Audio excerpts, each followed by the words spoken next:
Okay, hey everyone. Today I'm here with Amanda Gibby Peters, excuse me. So she is the voice and founder of Simple Shui, a modern day mission-driven, love-based practice of Feng Shui. As a professional consultant and author, Amanda leads Feng Shui retreats and workshops in the US and abroad. She contributes her expertise to influencers, thought leaders, and designers. So welcome to Business as a Magical Practice, Amanda. Oh my goodness. Thank you so much for having me. I'm excited for the conversation. And I've clearly had too much coffee because I can't even read the bio without stumbling over my words. Apologies, everyone.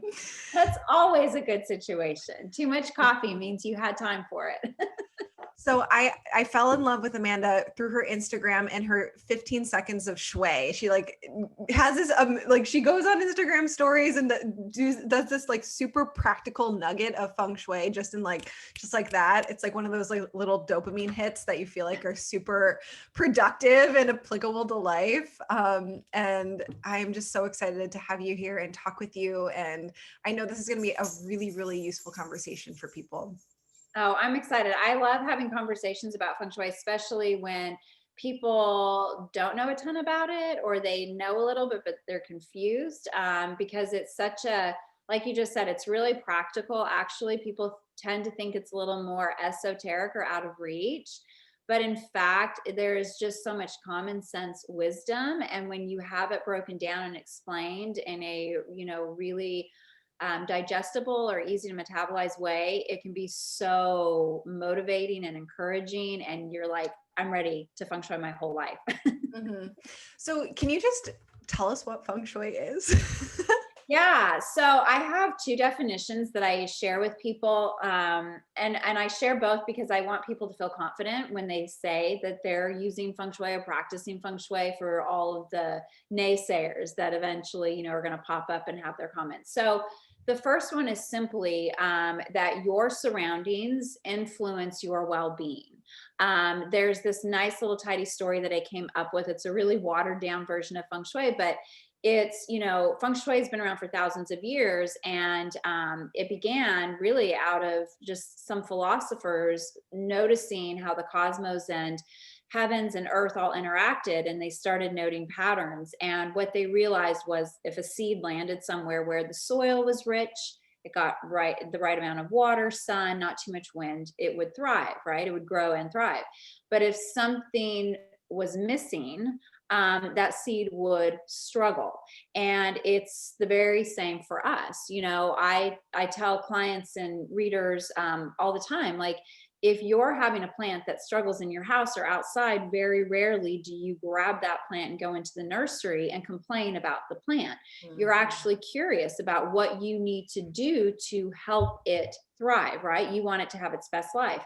And we don't show ourselves that same self-love, that same patience and curiosity. And so really feng shui is this understanding of how your surroundings, both the energy you see and the energy you don't see, are always in conversation and influencing your well-being and happiness. So there's that kind of that's just a really very simple overview.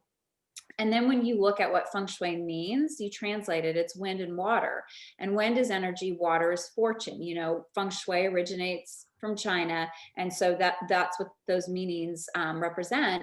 And when you look at feng shui, wind, water, energy, fortune, the practice, anything that you do to really align yourself with the energy of fortune is feng shui. So it's that simple. People tend to want to make it, like I said, complicated or feel very woo. And in fact, it's not. And the only thing I would say that has a lot of elasticity there is that when you're talking about aligning yourself with fortune, that energy, fortune is a very big term. So instead of just thinking about money in your bank or, investments or income or savings, anything like that, I want you to think of anything that you feel would be necessary for you to truly experience a good life. And that would be fortune. So friends, family, health, well-being, access to resource, opportunity, purpose and passion, all of those things in life really, add up feeling prosperous and abundant.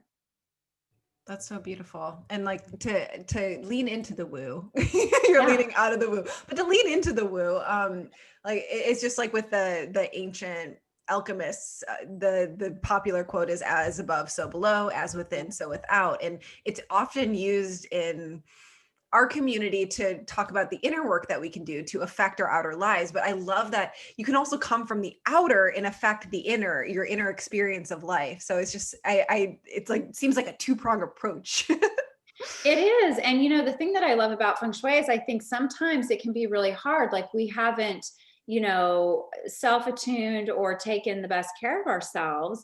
And so we sit there with journaling or meditation or affirmations, and sometimes it can be a very inflammatory process because we're frustrated.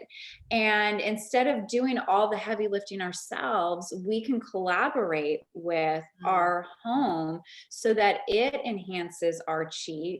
And this isn't, it's not the idea of making everything better in one fell swoop. It's about those incremental opportunities to feel better that add up so that you can show up more fully. You can, manifest more easily. You can radiate the energy that you want to attract because you are steeping in that energy in your surroundings, right? Like your space feels that way. So it is a conversation that is always happening. You're always somewhere, right? And that space is always going to be having a conversation. And so, when people say to me, well, I don't even know if I believe in Feng Shui, it's not looking for your endorsement. It just isn't. If you have stuff and you have space, Feng Shui is already happening around you. So the more empowering question is, how can I make what is working for me last or enhance it? And what can I do to mitigate or resolve any challenges or things that are getting in my way? Mm. So, as someone who doesn't consider herself a naturally clean person, or like has the inclination to like nest and make my space beautiful, what do you have to say? Well, so I think a lot of people think that, there's this idea out there that, Feng Shui is having a minimalist space or, being super OCD or like a perfectionist. And those types of people do gravitate Mhm. toward Feng Shui, and for very different reasons. But here's the thing, it's about you loving your space. So I would never go into a home and look at it from a template of objectives or criteria. What I want to know is, how do you feel in the space? And if you are at, you're creating at a level that you're, really you feel good about, you're sleeping well, you are really loving what's happening in your life, I'm not going to come in and say, hey, well, here's what good feng shui says. I was just on a call with a group of students earlier today, and I said just that. Like, the ultimate goal in feng shui is love, right? Like, when you think about what everything comes down to, love or fear. And if you love your space, you're not going to out shui that. So I would never recommend doing shui just for the sake of shui. Really, what it is when you're trying, like I said a minute ago, to enhance or improve something, to mitigate, to protect, or even to help navigate through challenges. There's an idea too out there that, oh, if I feng shui my life, nothing bad will happen. If that were true, I really would be a billionaire. That's not, but what it can do is it can help you move through struggle and challenges with a lot more grace and certainly confidence, because you are, instead of wishing or worrying, you are pairing intention with action in your space, and then that is being reflected back to you. So, do you have any favorite client transformation examples to share with us?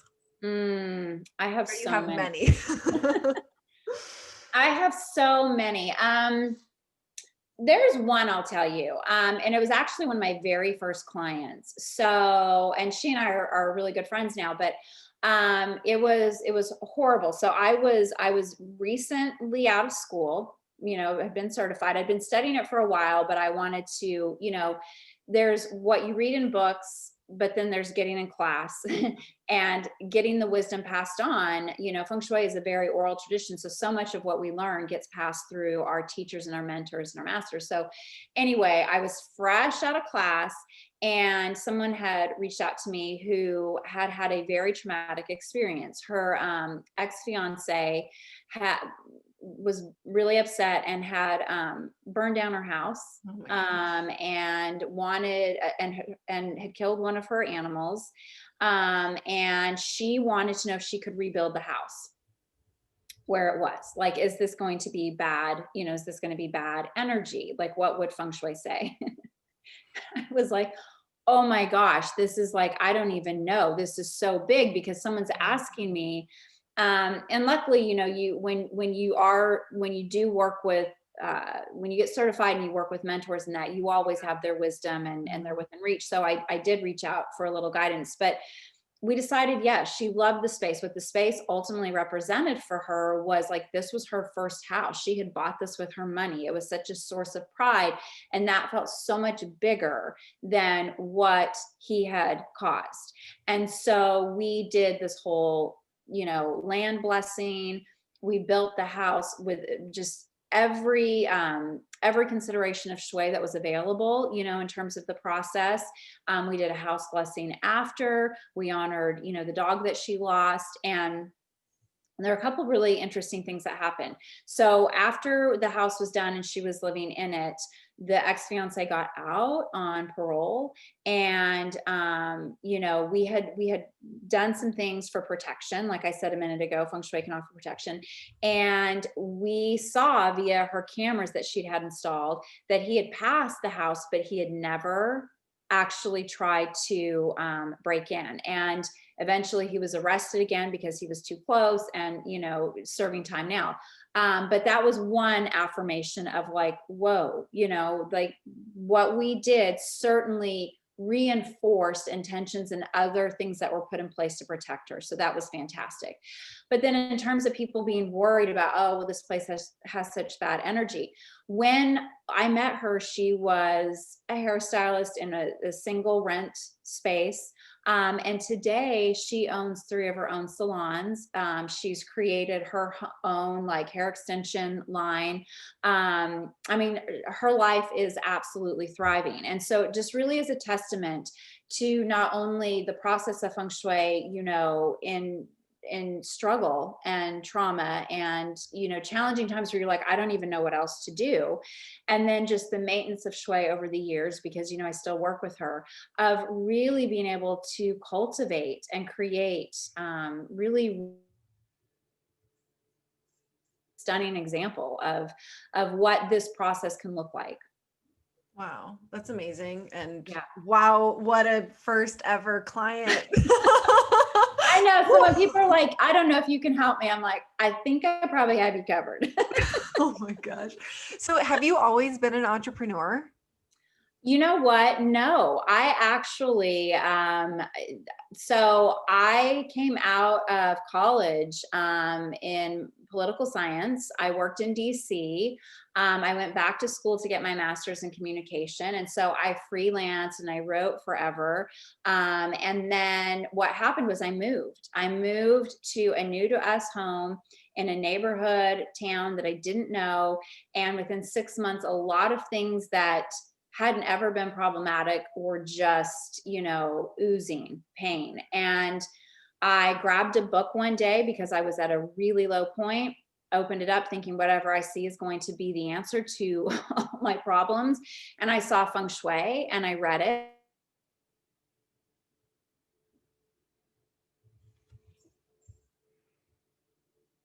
Everything has gone wrong since I moved into this house. And so I took this very cerebral, you know, mindset of like, I just finished grad school. I'm going to show that Feng Shui is not real. I'll start a blog. And I started doing things in our home. And it wasn't that I thought, oh, this is working, but I was intrigued to keep doing more things. Mhm. And so there was initially that feel.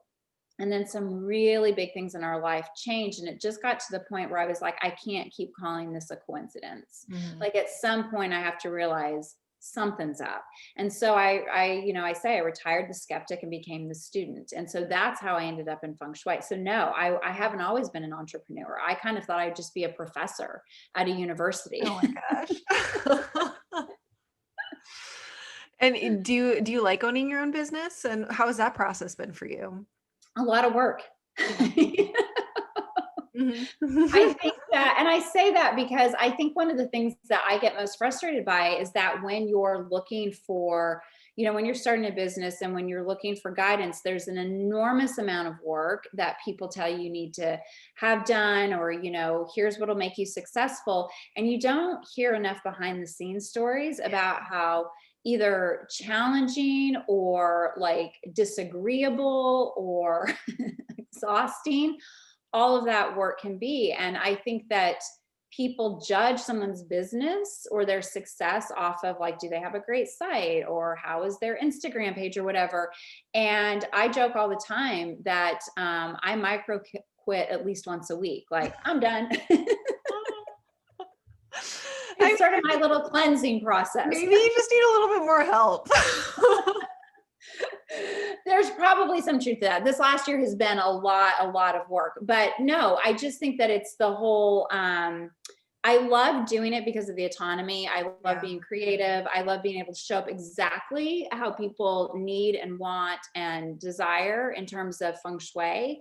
But I just always like to also be transparent and just say, like, it's not always glamorous. And you really have to have you need to know how to rally. Mhm. You need to know how to rally. Yeah. So I polled my Instagram audience for questions for you, and they're all like, how do we make more money? How do we like call in more abundance using feng shui? So I would love to hear your answer to that, and like maybe also how you specifically use it to support your business.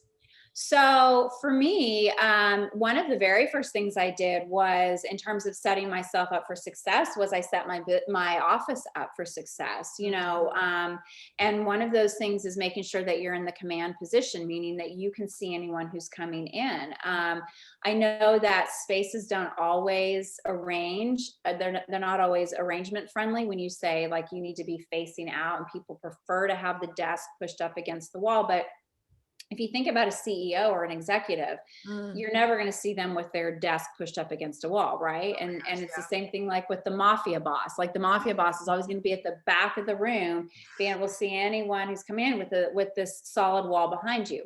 Mhm. That actually comes from the very origins of feng shui, which is this idea that you would have a mountain at your back and you could see the valley in front of you, and there'd be soft rolling hills to the side, so that you were embraced, supported, and protected from any of the elements, right? So when you're in command position, that's really what you're creating. And it's allowing you to manage the chi coming at you, instead of like, if your back is to the door, having chi just come at you, which feels like, I didn't see that deadline coming, or that snuck up on me, or why are people talking about me behind my back? All of those different experiences. So I Wow. would say, in terms of my personal practice, having my office set up, and the other thing is holding really good boundaries. So, clearing my desk at the end of the day so that there's open space when I start, and, it's available to whatever needs to show up.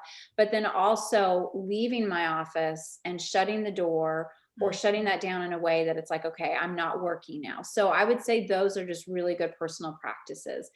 In terms of calling abundance into your life, I would say one of the easiest things you can do is keep, like, the little succulents or jade plants. Those are really friendly feng shui energy. And it's because they retain water. And if you remember at the beginning, I said water is symbolic of fortune. So Mm. it's like really holding on to that money energy for you. I would say pay attention to what's happening at your front door. Love up at your front door, because the front door is the mouth of chi. It's where you call in all of the opportunities to network, to support yourself, to attract abundance. All of that comes in through the front door. And that is sort of how you greet the world. So the better your front door feels, the more attractive you're going to be to that abundance energy. And then I would say definitely you need to be using the kitchen, because that stove represents prosperity. All the different prosperity on tap, that's what your burners represent. So the more you're in the kitchen, the more you're using it, the more you're stoking that wealth energy. And the thought behind that is, if you go way back, when people had enough food, to feed their family and friends, it must mean that they were wealthy. And then those friends and family would be strong. They could go off and earn more money and bring back, to their family and community, and the circle of wealth and abundance and prosperity continued, right? And so that's really where that idea of, working with your kitchen and using it can be great for stoking wealth. I mean, there's so many different ways. There's a whole list of different things, and some of them are more specific to your house, but those are really easy things that anyone could do. I know. I hope I'm like tempted to like pause this right now. Let me just move my desk over here. Well, it's also funny because I live on Maui, and there's literally a mountain right here and ocean right here. Like I'm Oh, close, wow. I'm close to the coast. So it's like we look out in our backyard and there is a mountain right there and the ocean right there. And I've read I forget who the author is, but a couple of years ago I read like Hawaiian feng shui of someone who like lives on the islands and like has Oh, his no. own interpretations of it. And it's just really cool to be like, oh, I'm actually in a physical environment where this is kind of made for. Yeah. Yeah. I mean, and then you're also getting that really like delicious land chi, right? Like that's very, when you think about the very beginnings of feng shui, it was,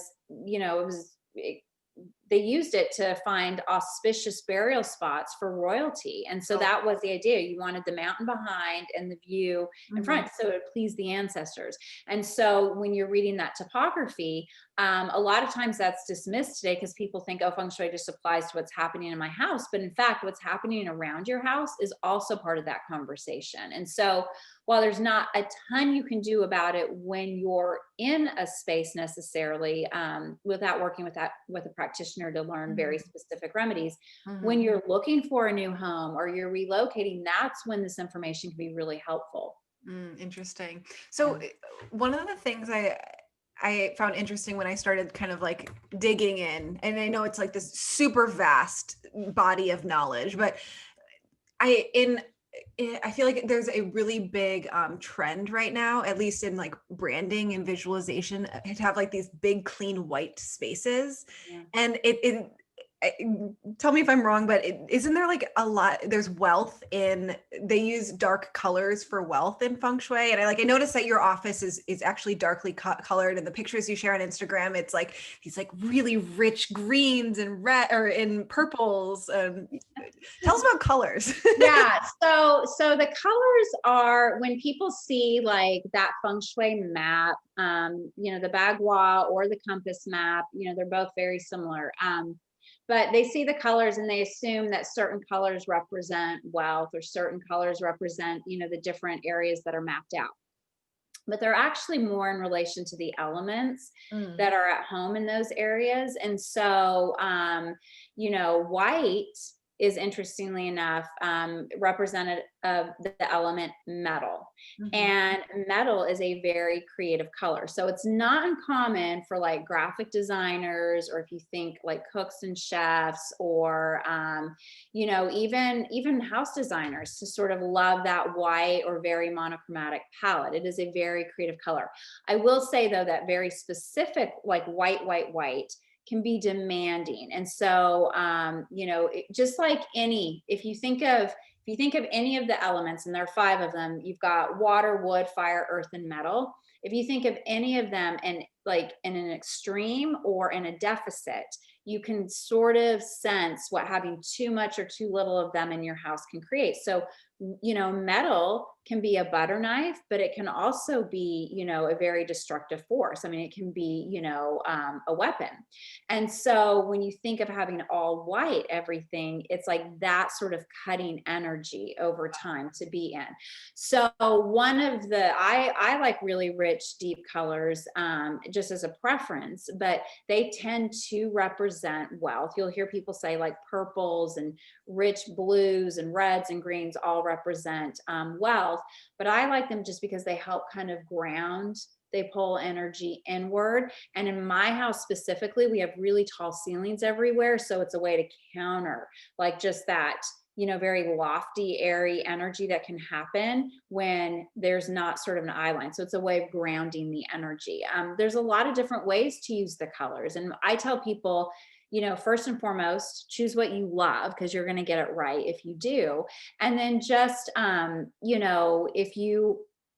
if you read something, like say you're like, oh, I read that, green is really great for growth, then just try incorporating it in a small way and see how you feel. You don't have to go overboard. I remember someone reading the map one time and they saw that wealth, purple was associated with wealth. And they're like, well, I am not painting my entire room purple. And I'm like, no one said you had to.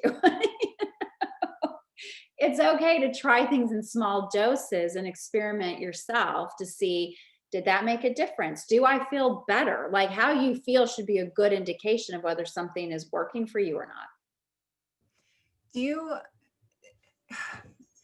I know that with Feng Shui, there's like, and there's my dog in the background being crazy. They're like they're digging into a chair, both of them together, like digging into a chair. But I know that there's the strategic planning side of Feng Shui, like when you're designing something, but then there's also like not band-aids. I'm using the wrong word, but like ways to like remedies. Like, oh, I need to put like construction paper behind the couch, or like a little mirror right over here. Yes. Are those hacks, or are those No, there's actually a lot of wisdom in them. And I've always explained those as like sort of spiritual technology. It's kind of difficult to explain. It's difficult to explain how or why they work. But I would just throw this back to, remember, I worked in DC. I have a master's in communication. I'm a friend to logic. Definitely cerebral. And there's no way that I could do that practice or work with those remedies if I didn't see them working. It is really crazy how effective they are. And there's a lot of wisdom in them. But in terms of like just explaining it on the street, it takes a little bit more understanding of Feng Shui before you have the context to hold what's really happening there. But yeah, there's a lot of different ones. I mean, I was just teaching a class earlier today and I showed, you can hang crystals in the windows, if you want to activate a space or, fix a missing space. Like when you look at the bagua, if you're missing a space, you can use little mirrors to reflect energy back that you don't want. There's all sorts of different ways to work with your space to enhance anything that might not be working for you. So a lot of times people will read something and then they'll be like, oh my gosh, such bad Feng Shui, like I'm ruined, I need to move. It's like the all or nothing sweeping statement.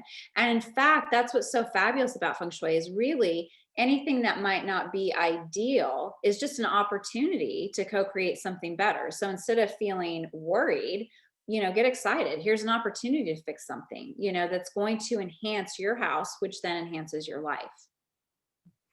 And you have such amazing ways for people just to get super started in a small way. Because you have your book, which is Simple Shui, and then your Instagram is a crazy resource, and then you have all of these workbooks. Is a step before that just like, how about you try and make your space look good to you? Or would you recommend like maybe the first step is learning a little bit first? Well, there's actually a really simple exercise. If people can do it, which is, and I say do it being objective, is walk into every room of your space, or let's even do this. Pick your favorite place to be in your house and then describe it. Like describe it however you would. And then go to the place that you don't love so much, or a place that you avoid. It could be a closet, it could be a drawer, it could be the garage, and just describe it. And then replace the name of the space with I am. And what's going to happen is you're going to see what energy deposits and what energy withdrawals are happening. You'll be able to start matching that up. There was very early on, I was lucky enough to hear this physicist say that Feng Shui is the intelligent use of environmental metaphor. Oh, that's so good. And so that is that is literally how I got started before I even certified. I just started looking at everything, and it's hard when you're familiar. So sometimes it's even better to bring in a friend and say, how would you describe this room? How would you describe my front door? How would you describe my bedroom? And listen to those words and see where there are matches and, again, opportunities to either enhance a feeling that maybe is on tap but could be, turned up a little, or to remove or remedy something that's not as friendly, something that you don't enjoy. So metaphors, I'll give you a really simple example because this is one that comes up a lot. People looking for love, right? And every single time I get this question, I'm like, tell me what kind of pictures you have up in your bedroom. Tell me what kind of pictures are surrounding you in your living room. And without fail, there is the picture of them by themselves, or there's the, picture of just one person or one tree. Like that solo energy is being held in place. And I say that because even as much as I say that, I am still shocked when I go to clients' homes and they've heard me and they don't see it. And I'm like, but I told you this already. And it's right there. So it really is like developing comfort with the use of metaphor and then that objectivity. And you can start figuring out a lot of stuff on your own. That's amazing. So you could also start with the metaphor that you want and go into a room and design it with that, like instead of Absolutely. So when you ask the question about wealth, that is one of the things. I mean, it is such a big word because everyone surprisingly has different ideas about what that looks like. Like not everyone wants a yacht, not everyone wants 5 homes, not everyone wants to, have billions in the bank. Like everyone really, when you get into it, and the way I work with clients is I ask, like, what are your objectives? And I need you to be specific. Like it needs to be something that's a little more measurable. But when you get into that, there you have the ability to then align. What would that look like? So, one of my favorite exercises for creating wealth, and I just did an Instagram post on this, is creating that as if statement. So, whatever that idea of wealth is for you, what would your space, what is something in your space that you could anchor that says as if it has already happened, Mhm. right?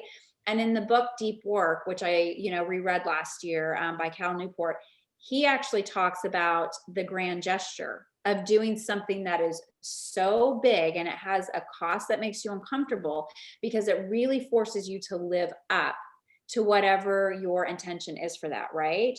And so we know this, if we sign up for courses to work with people, we invest in things, we show up a lot differently than if we just downloaded something for free and it lives on our computer forever Mhm. without ever being used. So really, to cultivate wealth, what does that look like for you? And what are small ways you can start incorporating that around you? Because that then is now an orchestration with you, and you're getting those signals, and then that's how you're going out to the world, and then that's what you're calling to you, and then you come home and you do a little more, and that's how you build. Can you give a specific example of that just so that people have like a starting point of like, Yeah, so let's say, oh yeah, I'll give you one. So one of the very first things I did, and it's super simple, was we were struggling when I came to Feng Shui. One of the things was, where we had moved, the cost of living was just so much more than we had anticipated. And so we were kind of on a money was stretched.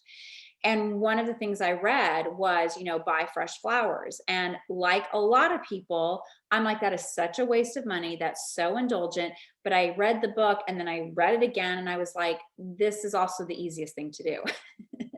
So I decided, okay, I'm going to go and buy the flowers, and I'm just going to let that be the sign of abundance. And I remember when I started doing that, I remember one of the first times I went in, I thought, okay, one of these days I'm going to be able to go and just buy as many flowers as I want, and cost is not going to be an issue, and this isn't going to freak me out so much.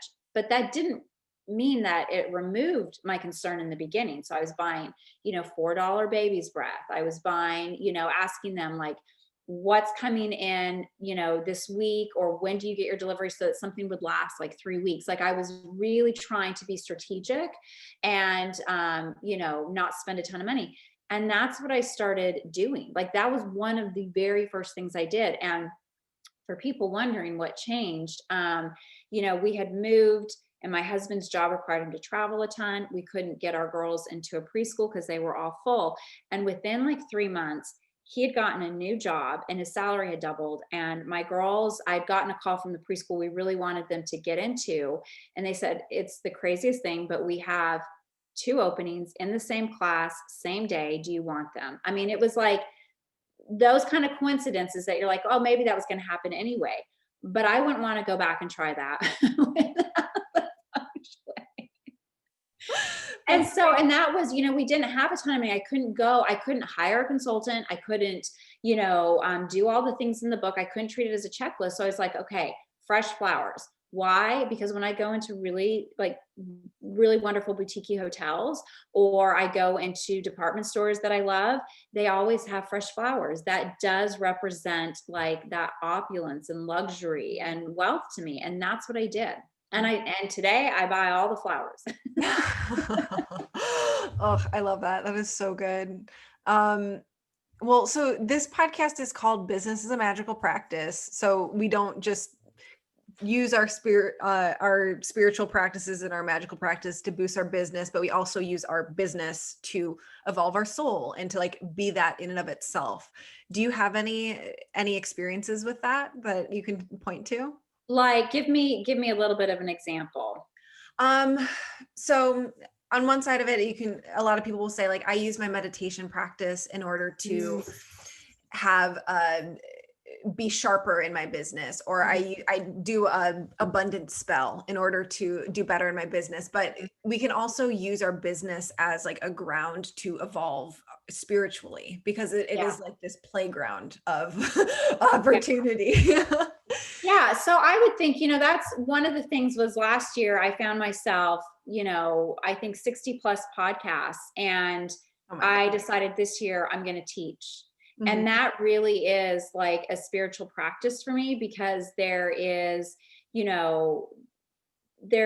obviously I'm sharing wisdom and passing it on, but it's also an opportunity to meet people where they're at. And so in the process, I'm edified because I'm, in service, and I'm learning so much about, my own business in the process of doing that, because I'm learning, okay, here's where we could do that better, or here's how I need to set up boundaries differently, or here's what would really enhance, right? And so it's maybe a back and forth between the two, but I feel like that is like, I was just teaching earlier today ways to cultivate chi for yourself, like as a self-care practice. And for me, clear intentions with what I'm doing and then teaching are ways that I actually cultivate my chi, because they do help me feel better. That's awesome. I love that so much. And one final question that I like to ask people is, what have been your favorite purchases for your business and for pleasure recently? My favorite purchases. Oh my gosh. And you're asking me on the heels of a COVID. Well, so I did just kind of go a little crazy and bought some workout clothes, like to make me get out of the house. Like that was, and I do go for walks in that, but I was like, I need a little more, like I need to push a little harder. So anytime I'm doing any sort of business goal or trying to create something that I haven't done before, I try to match an exercise with it. Ooh. And so, and I like running. I'm not one of those people who's like going to find the most difficult thing, but like I did CrossFit for a short amount of time when I was writing those workbooks, because that felt like such a huge, like out of my comfort zone. And as soon as those workbooks were done, I was done with CrossFit, never to go back. Oh, that's so interesting. I've never heard of anyone doing this. But yeah, so for going the distance this year, I was like, okay, I'm going to start running. So I bought workout clothes, and let's see, my favorite thing that I bought for my business. Well, this isn't the most recent, but I had a desk made. A wood desk. I found someone who like did everything, like, cut down, had the wood, the trunks. And I mean, I wish I could show you, it's beautiful. And it doesn't have any of those man-made lines. It's very, has all those like nice curves. And it's one of my favorite things in my business. Oh, that's so special. How perfect as a metaphor, right? Yes, yes, it is. I mean, and I'll say this for desks too. For anyone who's working at a space that's feels really small, get yourself to a bigger space because it really keeps you from that opportunity for expansion. And if you're at like a really big kitchen table and you're feeling like there's too much, find a smaller desk. So Mm. it's like this Goldilocks situation, but And what is that a metaphor for? Or what is that, the significance of that? your desk is sort of like a creativity landing zone. Mm. So, you want to be able to feel like it's just bigger, just big enough that you feel like you have to stretch a little, but not so overwhelming that you can't keep up with everything. And so, when I talked about clearing it, it's about making sure that that there's room for inspiration to land. I think everyone is familiar with this if they've ever gone to school and procrastinated on a project. And then at the last minute, they're like, I've got to clean my desk, I've got to clean my room. The same thing. You're creating room for the muses to show up. And that's, it's the same thing with your desk. It's creative, sacred space. And in fact, when I was writing some article years ago, I found that one of the top rituals that entrepreneurs share is a clean desk. It is absolutely a necessity for them. Interesting. Yeah. So if you don't want to do it for the feng shui reasons, just do it because the entrepreneurs are doing it. I love it. So you're super prolific in your writing and your creation and your sharing, and you give so much value. Has that always been the case, or is that something you cultivated? I would say to people that, no, I have to sit my butt in my chair just like anyone else, and I have to do it. That's that sort of rallying spirit. Like, this is non-negotiable. Mhm. I would say that the more you do something, the easier it gets. I don't know that it's like I just get these downloads and, I write something out and it's done right away, but I know how to stay in it. I know what to expect when the writer's block shows up. And I know that a shitty first draft is okay, that I can come back to it and it'll be great. Like, there's a lot that practice teaches you. Mhm. And then the other side of that is when you have, because I've been doing this, for 15 years, you can always go back and pull stuff and repurpose it, and so there's just like there's so many benefits to staying with something and making the effort, especially on the days that you don't want to, because there are a lot of like bonuses and benefits that come later down the road. So I would say writing is only, if it seems easier to me, it's only because I have cultivated that practice, not necessarily because I'm just one of those mad geniuses. I mean, you did go to school for communication, so I there's gotta be did, some sort but of it was very technical and dry. Oh, okay. And rhetorical, right? Yeah, but no, it certainly helped. I mean, again, I have like that goes back to that practice. Like, I put myself in the seat and I just, I know how to deliver. So good. So where can people find you and work with you and go deeper with you and learn from you? Because now you're teaching. Yes. So the best place to find me is either over on my site, simpleshui.com. Like you said, Instagram, I agree. I'm crazy generous over there. I offer Yeah. a ton of information. And if you have the time and the patience to scroll, you can learn quite a bit. So those two places, I'm Amanda Gibby Peters at Instagram. Those two places are great resources. I am starting to do group consults. So for people who can't afford to work one-on-one or aren't ready to make that investment, I created something new this year where you join a class and I walk you through what a consult looks like from my end, but you do the work. Mm, So you that's figure it out. awesome. So I'm currently in round one. I have 26 students. It is going fabulously well. So I anticipate I'll be doing another round of it, probably spring. And then obviously if you want to work one-on-one, you can get that information on my site as well. Awesome. That's simpleshui.com. Yes. Yes. And then there's the book too. SHUI. Yeah, the book, Simple Shui for Every Day, 365 Ways to Feng Shui Your Life. That's actually a really great starting point. It's super simple feng shui tips that you can do without feeling overwhelmed or like you need a ton of supplies. It's not a book that's designed to start on January 1st, and like unless that's how you prefer it. But it is great because you can choose what resonates, and you can start like cultivating that practice in your life in a way that doesn't feel way too too like esoteric, or I don't really understand what I'm doing. It's very, very practical. Awesome. So do you have any closing wisdom for us before we shut down? All I would say is, if you're like, okay, I want to do something today, I would say love up on your front door, love up on your kitchen, love up on your bedroom. Your bedroom represents you signaling to the universe you're a priority. The kitchen is your wealth and well-being, and then your front door is where you're calling opportunity. You do that, and you're going to see a shift. Amazing. Well, thank you so much for being here with us today, Amanda. It was so fun to talk to you and get like you just are a wealth of wisdom. So I really appreciate you sharing and your Oh, thank you for generosity. having me. This was fun, and I hope everyone tries to do at least one thing. Yeah, and go over to Instagram and comment Yes. on Amanda's stuff, Amanda Gibby Peters, and let her know what you're doing to boost your business. Yes, please do. Please don't lurk. Talk. No lurking, please. Awesome. Have a great week, you guys.